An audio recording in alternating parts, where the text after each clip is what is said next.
कोल India ने देश में कोयला उत्पादन बढ़ाने के उद्देश्य से एमडीओ यानी mine developer cum operator model के तहत कई खदानों का संचालन निजी कंपनियों को सौंपा है। इन कंपनियों को ओपन कास्ट और अंडरग्राउंड खदानों में ओवरबर्डन हटाने, कोयला उत्खनन करने और खदानों के बुनियादी ढांचे के विकास की जिम्मेदारी दी गई। एससीसीएल के सुहागपुर क्षेत्र में भी कई कोयला परियोजनाओं में निजी कंपनियां काम कर रही हैं, लेकिन इन कंपनियों के सामने स्थानीय स्तर पर ऐसी चुनौतियां खड़ी हो रही हैं जिनसे उत्पादन लक्ष्य प्रभावित हो रहे हैं और कोल इंडिया की उत्पादन बढ़ाने की रणनीति पर भी सवाल खड़े होने लगे। नमस्कार, मैं हूं प्रदीप पांडे और आप देख रहे हैं अटल संदेश। आज बात करेंगे सुहागपुर क्षेत्र के सबसे महत्वपूर्ण और चर्चित कोयला परियोजनाओं में से एक रामपुर बटुआ मेगा प्रोजेक्ट की, जहां उत्पादन बढ़ाने की कोशिशों के बीच स्थानीय विरोध और रोजगार की मांग एक बड़ी चुनौती बनकर सामने आ रही है। रामपुर बटुआ ओपन कास्ट कोयला परियोजना वर्षों से सुहागपुर क्षेत्र की प्रमुख खदानों में गिनी जाती रही है।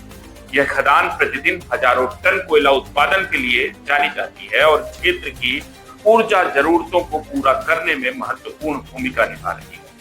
हाल ही में इस परियोजना में खनन कार्य का ठेका जय Ambe road lines private limited company को मिला है। कंपनी ने ठेका प्राप्त करने के बाद तेजी से मशीनरी, संसाधन और मानव बल जुटाकर काम शुरू किया, लेकिन काम शुरू होते ही कंपनी को कई तरह की स्थानीय चुनौतियों का सामना करना पड़ रहा है। कंपनी प्रबंधन का कहना है कि उन्होंने सभी निर्धारित नियमों, सुरक्षा मानकों और प्रशासनिक प्रक्रियाओं का पालन करते हुए कार्य शुरू किया। साथ ही स्थानीय युवाओं और प्रभावित परिवारों को रोजगार देने का भी प्रयास किया गया।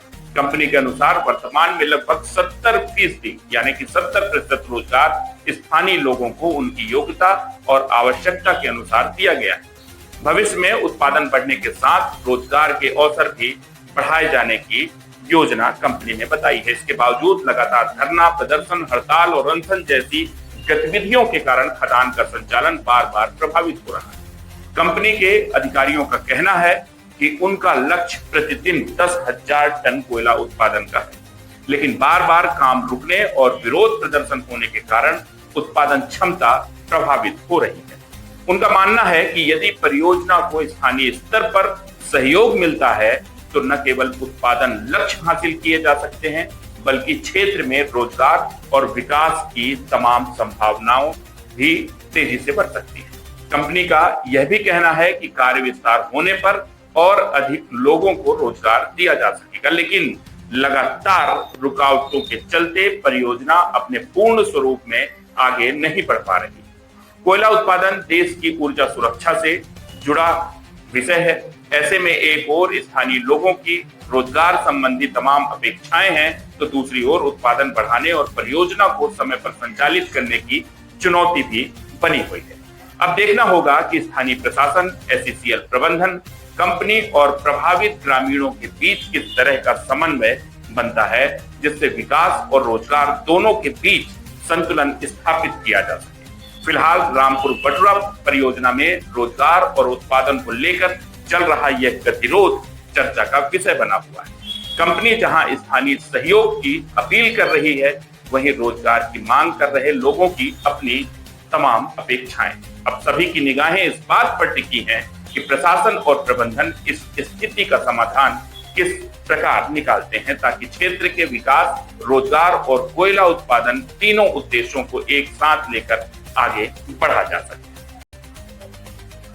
400 मैन पावर में सर मेरे कम से कम 80% वहाँ निचले स्तर के जो लोग कर्मचारी हैं वो हमारे लोकल हैं।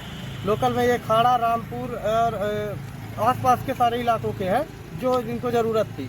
अगर इनको ज़बरदस्ती मेरे को दबाव बना रहे हैं, दबाव के कारण मेरा काम प्रभावित होगा सर, जिससे मैं काम कर पाने में असमर्थ हो जाऊँगा। एक तो बरसात का सीजन चल रहा है, बरसात के सीजन को देखते हुए मैं मशीनरी वर्क खड़ा हो रहा है, मैं ऑपरेटर हमारा आइडल चल रहा है, सब चीज़ आइडल हो रहा है। अभी हमको इस सिचुएशन में नौकरी के लिए दबाव देना, प्रोडक्शन की हानि होगी हमारी, जिससे अच्छा ये बताइए, आने वाले दिनों में आप लोग जो जिस तरीके से काम कर रहे हैं, तो आने वाले दिनों में लगभग और कितने मैन पावर की आपको आवश्यकता अभी पड़ेगी? सर हमारी मशीनरी कम से कम अभी 25 से 30% अभी बढ़ेगी, जिसमें से मैं जितना हो सकेगा लोकल को निचले स्तर में एज पर उनका स्किल्स एंड डिग्री के अनुसार उनको मैं लोकल ये क्या बोलते हैं मौका दूंगा जॉब के लिए, है ना।